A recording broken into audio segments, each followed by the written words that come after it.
Welcome to the Navigator podcast. Welcome to the Navigator. Our guest for this module is Chris Peterson, president of Vector Firm, the premier training and management consulting firm focused on modern day sales and marketing performance for the security and systems integration industry.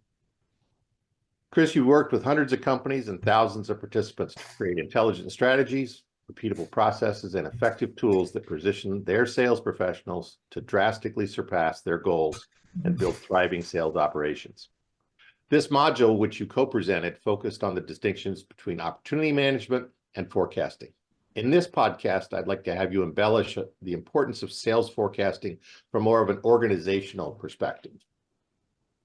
So how would you describe the relationship between sales and operations in a mature company? In a mature company, okay. Or we could do the other. We could do immature first because there's more of them.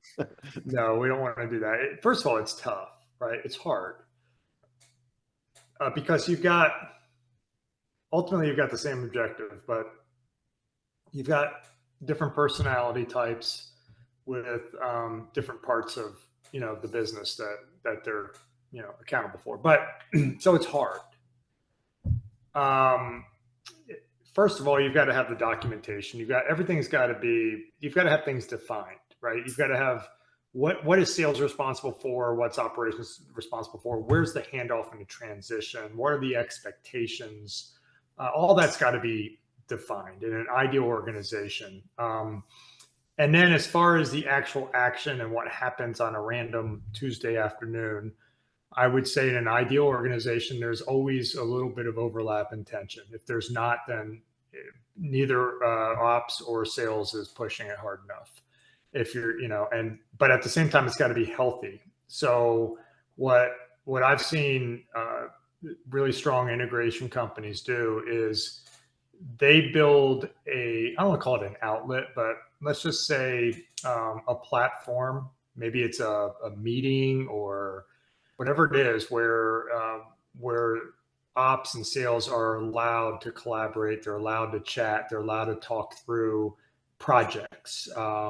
Maybe it's a once a month thing. I'm not talking about project by project. I'm just talking about here are some issues we're having, right? So maybe it's once a month, maybe it's once a quarter, but they're able to communicate back and forth. So summarizing my rambling there, I would say first, for an ideal organization, everything's documented and people are well aware of the documentation and they're trained both on sales and ops and everything in between. And then secondly, it's healthy to have that open dialogue. It's healthy to disagree. It's healthy to have a little bit of tension between the two groups that is able to be discussed and talked through. Those are the two things. I would say from the tension is really how do we better the company? How do we better the performance versus how do we point fingers across our silos? No, that's right. We also, and like playing on that theme, a lot of systems integration companies are selling and managing concurrent projects happening at the same time with shared resources. Part of on that theme, how important is sales in informing operations of what's coming down the pipe? And again, you were talking forecasting and closing and pipeline. I think it's the documentation, but just really that how do we use our resources better, and then what sales' role in that? I think that a lot of, and I don't even want to limit to integration companies, but let's focus on integration companies. But I think most companies don't do a very good job of telling salespeople why forecasting is important. Yep. And I know this because I've in the last 14 years I've been doing this and helping companies, and I run across very seasoned salespeople who are in their 50s, maybe even 60s. In one case, I'm thinking it was 60s. And I was the first person to ever say, hey, you know why we do this? And when I shared it, like, wow, I never thought of that. In the last 40 years, I never thought of that. And because what most salespeople think about forecasting is that management is required to do it. Therefore, they're required to do it. And it's all about management wanting to know if they're going to close any business. And it's all about management wanting to know if they're going to hit their number. Right. And look, there's part of it. It's all valid, right? Yeah, it's valid. But the reason forecasting is a thing is because the organization needs to prepare for the sales that are coming in next week, next month, and within this quarter.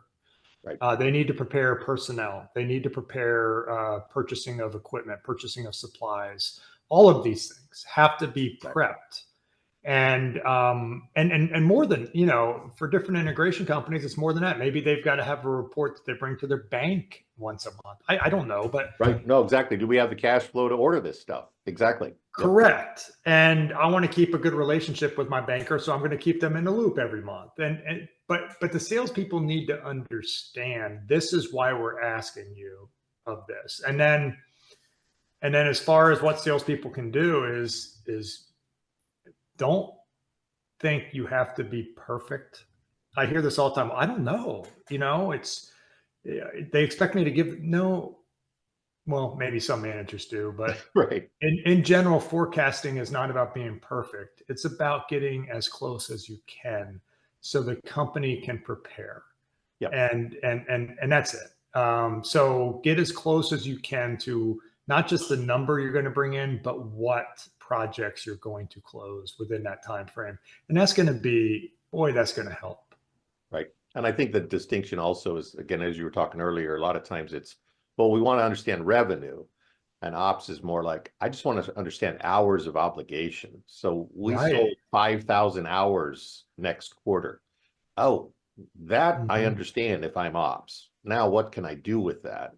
So it's just changing that language to making sure that the company has the capacity and the capability to fulfill it. And like you said, preparation. If I need to go get subcontractors, you gave me some ramp to go bring that in versus an, oh my God, now I just got to go find some live bodies who are going to do poor quality. So it's really that I think the shifting of paradigm on both sides, and it's that communication. And one thing that I share and this isn't something we made up. Bad news needs to come as soon as possible. If you're on the sales side, tell the bad news as soon as possible to your leadership. And that way they can go back and prepare the organization.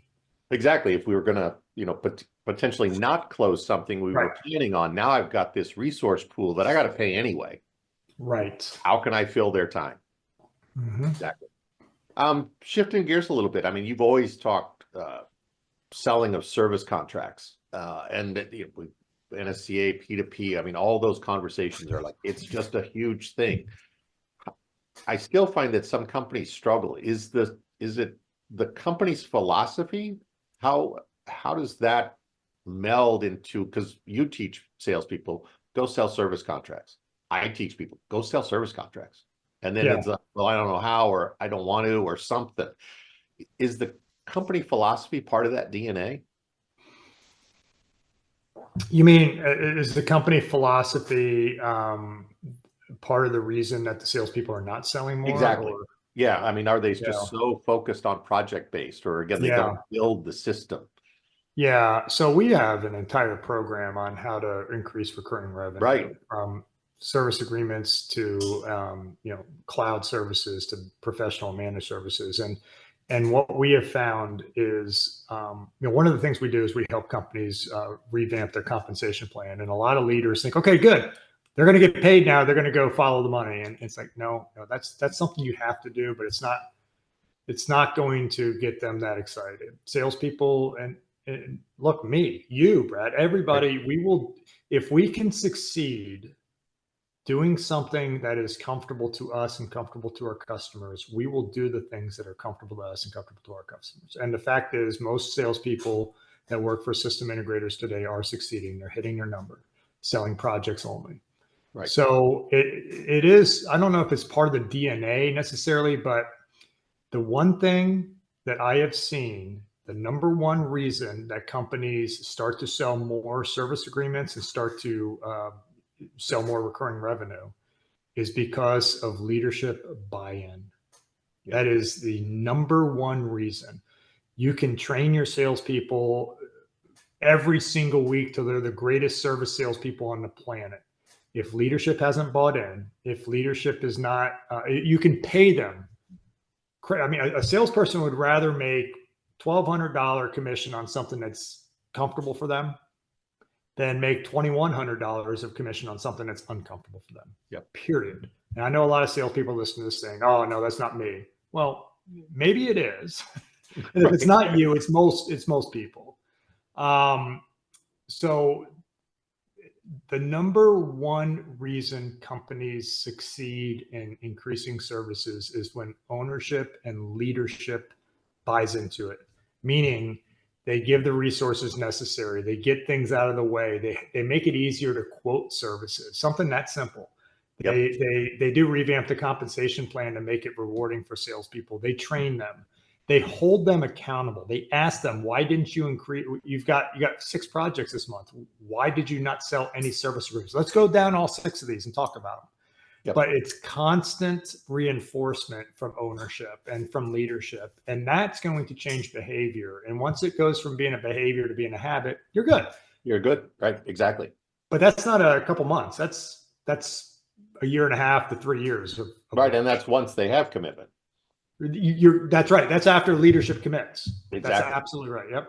Yep. So that's, I don't know if that answers your question. Oh, it does. Absolutely. Because I mean, Okay, I good. often find like, well, they just should sell more. It's like going, yeah, but you don't have a program in place. Your service department doesn't even have a program. They're not being handed off well. So again, it's a company philosophy. That's a good point, Brad. A lot of salespeople are concerned to sell it because they're not confident in their service department to be able to deliver. Absolutely. That's absolutely valid. Yep. Cool. So you referred us to the book Getting Things Done by John Allen in the sales module. And again, one of your favorites, one of my favorites. What's another one that you're currently reading, and what are you learning? Again, we love to expand people who just love to read. Yeah, every time I talk about getting things done, I feel like I'm part of a cult. Because people get into that, man. I mean, they do exactly what Alan there tells is that, them. Yeah, and I follow a lot of my emails are set up exactly like he says to set up email. But so let me think. A book I'm reading right now has more to do with me being a facilitator of groups. So it's not really has to do with sales. It's helping me. But as far as sales books recently, I read the Jolt, the Jolt Effect is what it's called. And it's the follow-up to the Challenger sale, which was, released 11, 12 years ago. And I really like it. I like the Challenger sale as well, because there was so much research done, and there was a ton of research done in the Jolt Effect. And look, I'll take the mystery out of it. The entire book is about getting through the delay of sales closing and the sales process. So a lot of times, the biggest competitor a salesperson has is delay, and perhaps not even doing it. It's not your competitors say, "Oh, we're not going to do it." And so it talks about in today's business environment why that happens. And what most salespeople do is the opposite of what they should be doing today. And it's really good. The Jolt Effect. It's by the same folks that wrote the Challenger sale. It's good. All right, great. I would recommend that. Awesome. Well, I appreciate your time as always. Look forward to further collaborating. Oh, you got it, Brad. Thanks for having me on. I love doing these. You bet. Bye-bye. Bye-bye.